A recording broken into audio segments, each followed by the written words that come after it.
Quand je suis passé par un BPREA pour m'installer, et j'ai voulu vraiment me faire accompagner pour la partie qui pouvait représenter pour moi une lourdeur, parce que c'était vraiment moi je me suis installé par passion, parce que j'avais envie de reprendre la ferme de mon grand-père, parce que je voulais faire de l'élevage, parce que je voulais faire de l'apiculture. Et ça s'est imposé à moi. Je me voyais pas faire tout seul.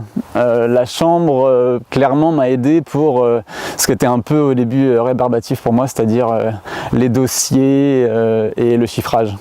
La chambre m'a en fait offert la possibilité de garder ma passion intacte.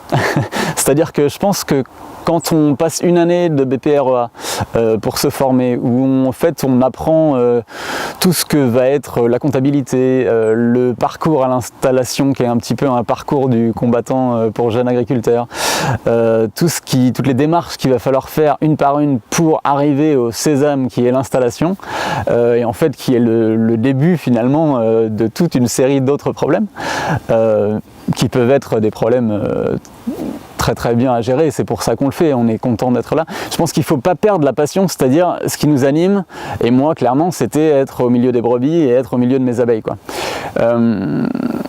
C'est très difficile sur ce laps de temps-là de pouvoir faire les deux, c'est-à-dire de garder cette passion intacte et en même temps de gérer tous les dossiers, etc.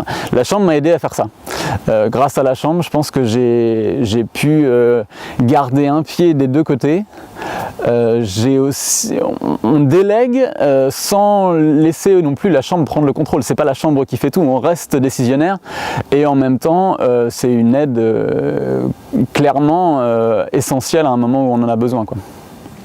La Chambre d'agriculture en fait accompagne sur le plan technique, économique, financier, réglementaire, mais aussi humain également par rapport au projet.